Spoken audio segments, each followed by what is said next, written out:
chlapci! Akurát sme sa dozvedeli, že môjho kolegu, poslanca Andreja Medvedského, do 10-15 minút prepustia.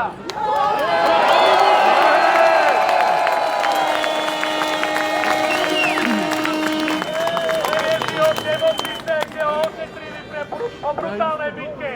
Vidíte, že pokojná demonstrácia, tlak ľudu má zmysel. Ak budeme dávať hlavy dole, nikdy nič nedosiahneme. Hlavy hore! Hlavy hore! Hlavy hore! Hlavy hore! Hlavy hore! Hlavy hore! Hlavy hore!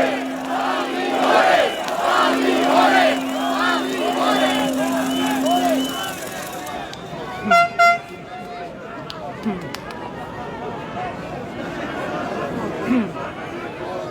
Priatelia, chcem vám povedať, že aj keď sú ľudia emócií, to policajti sú ľudia stoja, to konkrétne, majú svoje rodiny, svoje príbeh, svoje životy a nie sú tu mnohé z vlastnej, nejakej vlastnej nohy. Ale za tých všetkých stojí Roman Mikulec a my žiadame, aby odstúpil.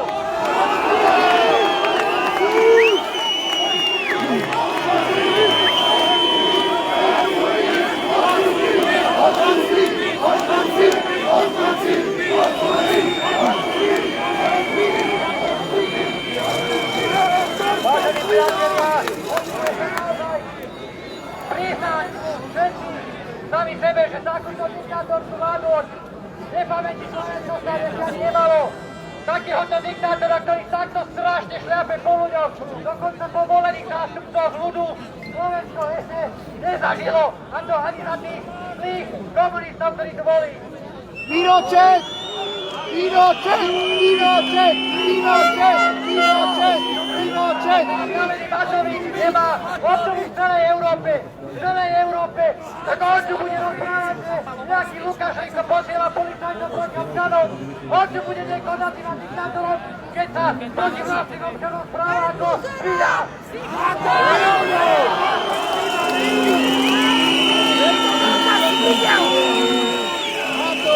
Je kokot, Matovič je kokot, Matovič je kokot, kurvený.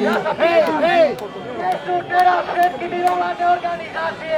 Kde sú všetci tí novinári, Weizenbacherovia a podobní ľudia proti rasizmu a neviem čomu všetkému? Kde sú zalezení? Kde sa schovávajú, keď treba zabojovať za Slovákov, za ich slobody, za ich práva, za ich živobytie? Kde sú zalezení raketiere?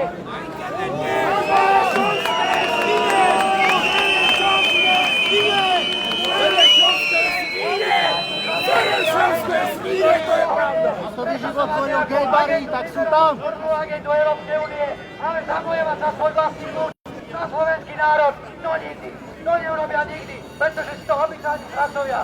Ja vám môžem garantovať, že aj na úrovni Európskej únie toto nenecháme tak. Určite všetkými možnými spôsobmi poukazovať na to, ako táto vláda šľape po vašich právach, ako si o vás oddiela dopad.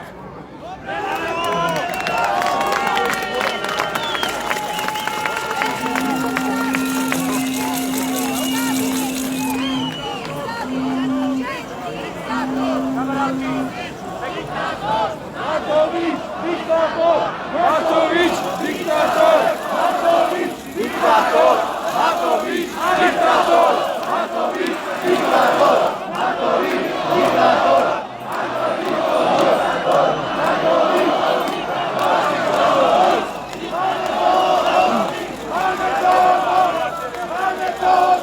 Priatelia, vidím, že antikonfliktný tím sa snaží vyprovokovať útrap, slovanistov a podobne. Slovanisti, ste tu s nami, nedajte sa vyprovokovať.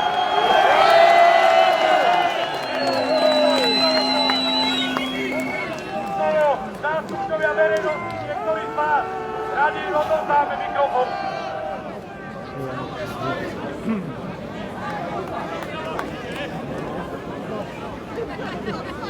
Milí občania, práve teraz vystupujem k vám ako jeden zo zástupcov DAVu. Nepredstavujeme žiadnu politickú silu, nesme ani žiadny nejaký iný chuligén a neviem čo, neviem za čo nás tu máte, ale ďakujeme aj za podporu, pretože prišli za rovnakú vec ako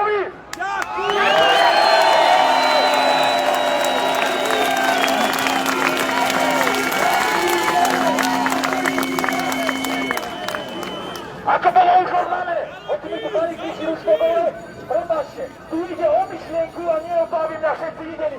Ja tu nejdem, my tu tak politický kapitál.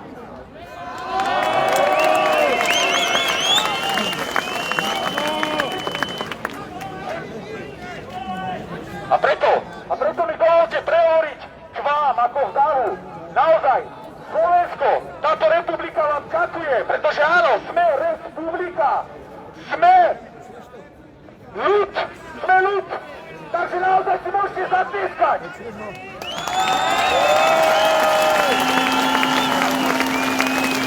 Posledné, čo chcem povedať. Nedajte sa odrbať nejakými pohrobkami, ani žiadnymi nejakými mŕtvolami politickými, pretože sa to tu bude stále opakovať. Zase potom do psychovatovy prídu tíni, mafiáni a stále pôjdeme revers. Vrátime to o 10 rokov a opäť o 10 rokov dozadu. Takže my sme národ. Máme požiadavky, čo chceme.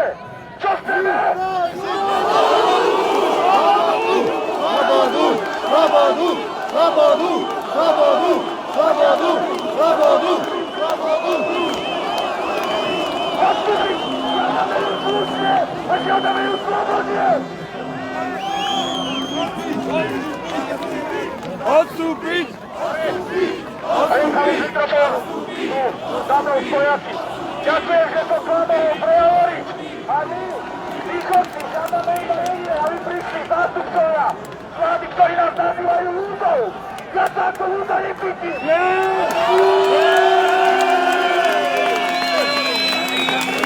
Staneme si za to, ale takto to už ďalej nejde spolu s nimi. Za Slovensko!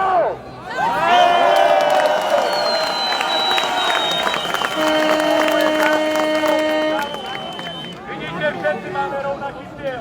Spoločne, bez násilia, prejaviť svoj názor. Odvoľte sa od tlači, stratil tomu hlas. Čakáme, keď príde Andrej medzi nás. Nedáme sa obsluhovať, neustúpime. Ruky dole!